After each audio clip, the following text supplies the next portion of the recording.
Est-ce que le climat change?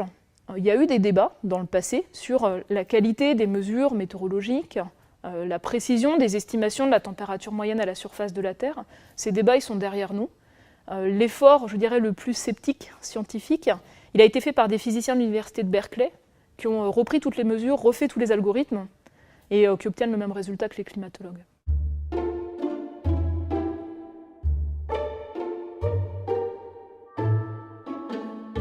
L'utilisation de modèles de climat conduit à la conclusion que la plupart du réchauffement récent est attribué à l'action de l'homme. Mais est-ce que les modèles de climat représentent bien tous les aspects du fonctionnement de la machine climatique? Est-ce qu'ils représentent bien, par exemple, la variabilité inhérente aux échanges océan et atmosphère sur une échelle de dizaines d'années, quelques dizaines d'années? Dans l'état de nos connaissances aujourd'hui, c'est vraiment un des points de limite par rapport au constat. Donc, tous les modèles de climat développés dans le monde conduisent à une conclusion cohérente, avec un effet dominant de l'activité humaine sur le climat, mais on a quand même des interrogations sur leur capacité à représenter la variabilité, je dirais, sur plusieurs décennies, due aux échanges océan-atmosphère. Une manière d'aborder cette question-là, c'est de regarder sur des temps plus longs. Et donc je m'intéresse en particulier à ce qui s'est passé au cours des derniers 1000 ans. Donc on a des informations à partir d'archives naturelles du climat ou d'archives historiques. On peut donc caractériser cette variabilité inhérente au climat sans une action dominante humaine, qui est seulement perceptible depuis la période industrielle. Et on va aussi faire des simulations du climat des derniers 1000 ans et confronter ces modèles de climat à nos observations pour vérifier qu'on représente correctement tout le spectre de variabilité. Pour l'instant, c'est un exercice qui est en cours. On ne peut pas montrer, on n'a pas identifié d'incohérence majeure dans ces résultats.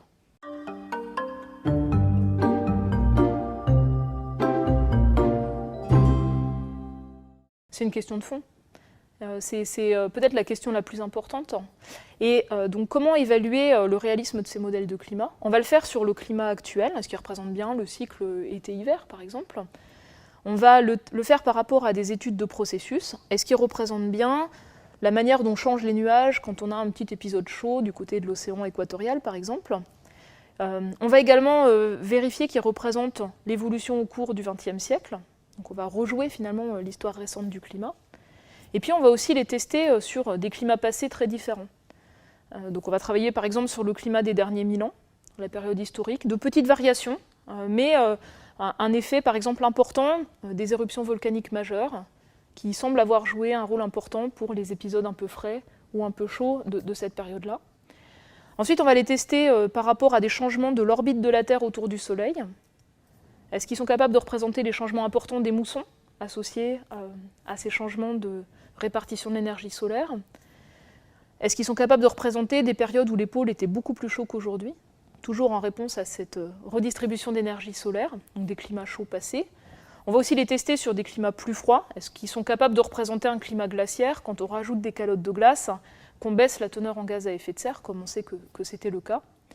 Et ou alors, est-ce qu'ils sont capables de représenter des climats beaucoup plus chauds à l'époque géologique, associés à une teneur plus élevée en gaz à effet de serre, comme le Pliocène il y a 3 millions d'années, ou l'Éocène il y a un peu plus de 60 millions d'années.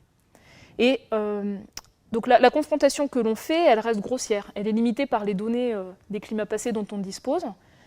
Pour le moment, les modèles de climat sont capables de représenter les grands traits observés à l'échelle d'un continent, surtout pour les températures.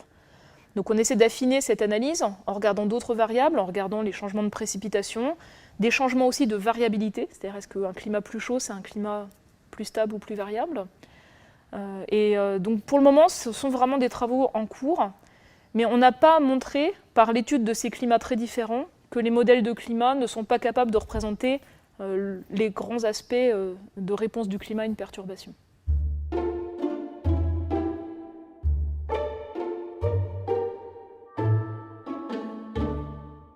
On a une vraie difficulté à savoir si nos modèles de climat sont peut-être pas trop linéaires. C'est-à-dire que beaucoup d'aspects de la réponse du climat à une perturbation sont finalement proportionnels à cette perturbation radiative. Changement de température, par exemple, changement de précipitation, etc. Et donc une interrogation que nous avons, en tout cas travaillant sur les climats passés, c'est de savoir s'ils ne sous-estiment pas le risque d'événements abrupts? On n'a pas pour l'instant de réponse. Une manière d'avancer pour apporter des éléments de réponse, c'est d'aller travailler sur les changements climatiques passés les plus rapides. On en a beaucoup d'exemples dans les conditions glaciaires, avec des réorganisations très rapides de la circulation de l'océan Atlantique, par exemple, des changements importants dans la répartition des précipitations. Et donc, un des défis qu'on s'est lancé, c'est de simuler, par exemple, le climat de la dernière déglaciation pendant quasiment 10 000 ans.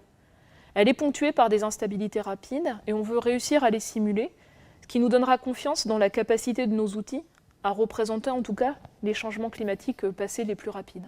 Pour le moment, on n'a pas de réponse.